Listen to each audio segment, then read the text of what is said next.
Hello everyone, जैसे कि हमने हमारे लास्ट वीडियो में आईटीआर 4 फाइलिंग करना सीखा था, तो इस वीडियो में हम सीखेंगे आईटीआर 1 हम कैसे फाइल करें with in 15 minutes. So let's see कि हम लोग कैसे अपना आईटीआर 1 फाइल कर सकते हैं। सबसे पहले आपको इनकम टैक्स के पोर्टल पे लॉगिन करना है। वहां पे ई फाइल में जाके आपको फाइल इनकम टैक्स रिटर्न करना है, या आप डैशबोर्ड पे भी देख सकते हैं कि आपको वहां पे फाइल नाउ का ऑप्शन शो होगा इस साल के लिए। तो वहां पे आप फाइल नाउ पे क्लिक कीजिए। देन वहां पे जाके आपको देन असेसमेंट ईयर चूज करना है and mode of filing choose करना है। उसके बाद आप कंटिन्यू कीजिए। तो जैसे आप कंटिन्यू करेंगे वहां पे आपको स्टार्ट न्यू फाइलिंग पे क्लिक करना है। तो जैसे आप वहां पे क्लिक करेंगे आपको वहां पे सिलेक्ट ऑप्शन चूज करने में आएगा कि आपका वहां पे स्टेटस ऑफ एप्लीकेबल ऑप्शन क्या है। तो वहां पे आप इंडिविजुअल पे क्लिक कीजिए एंड देन उसके बाद वहां पे आप कंटिन्यू कीजिए। तो जैसे ही आप कंटिन्यू करेंगे वहां पे आपको पूछा जाएगा कि आपको कौन सा आईटीआर फाइल करना है। तो जैसे कि हम लोग आईटीआर 1 फाइल कर रहे हैं तो आपको वहां पे आईटीआर 1 पे क्लिक करना है। तो जैसे ही हम चूज आईटीआर 1 करेंगे तो लेट्स गेट स्टार्टेड करना है। तो वहां पे देन आपको आपको रीजन स्पेसिफाई करना है कि आप आईटीआर फाइल क्यों करना चाहते हैं। तो जनरली मोस्टली सब लोग फर्स्ट ही ऑप्शन चूज करते हैं क्योंकि उसका जो इनकम रहता है बेसिक एग्जम्पशन लिमिट से ज्यादा होता है। या अगर आपका कोई भी और रीजन है आईटीआर फाइल करने का तो आप वो भी चूज कर सकते हैं। देन आपको वहां पे कंटिन्यू करना है। तो कंटिन्यू करने के बाद आपको वहां पे रिटर्न समरी शो होगी। वहां पे आपको हर एक जो भी डिटेल्स है वो फिल करनी है। सबसे पहले आता है पर्सनल इन्फॉर्मेशन।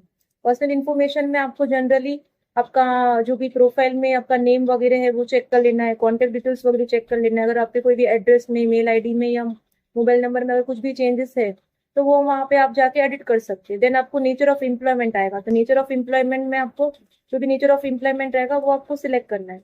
उसके बाद जो सबसे इम्पोर्टेंट जो चीज है इस साल के आईटीआर में चेंजेस हुआ है वो है कि अगर आपको जो न्यू टैक्स रिजिम इस साल से डिफॉल्ट हो गई, अगर आपको वहां से ऑप्ट आउट होना है तो आपको वहां पे यस पे क्लिक करना रहेगा।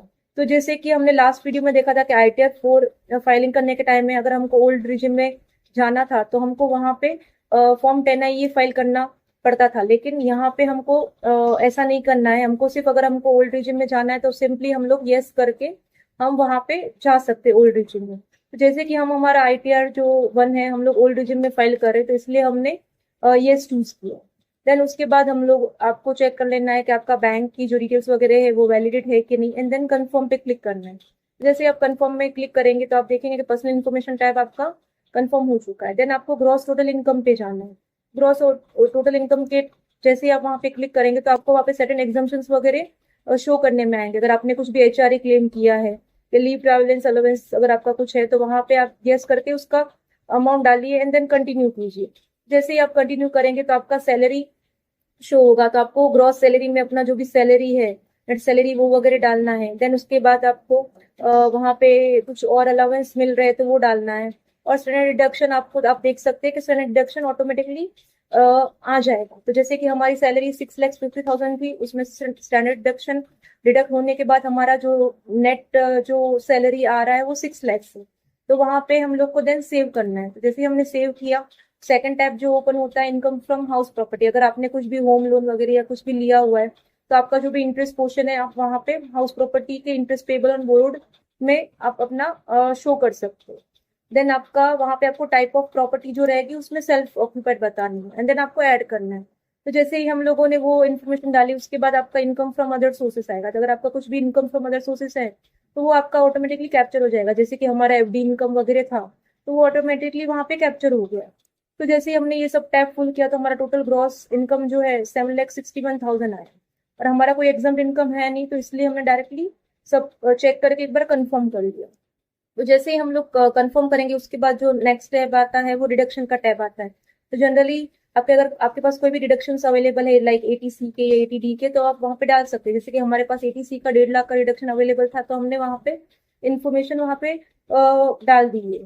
देन उसके बाद हमारे पास मेडिकल का भी मेडिकल इंश्योरेंस वगैरह था, सेल्फ का, स्पाउस का। तो हमने मेडिकल के एटीडी के टैब में जाके हमने मेडिकल का जो टैब आता है वहां पे जाके हम लोगों ने वो इन्फॉर्मेशन डाल दी। अगर आपका पेरेंट्स का भी अगर कुछ इंश्योरेंस वगैरह होगा या उनका भी कुछ एक्सपेंडिचर होगा तो आप वो भी क्लेम कर सकते हो।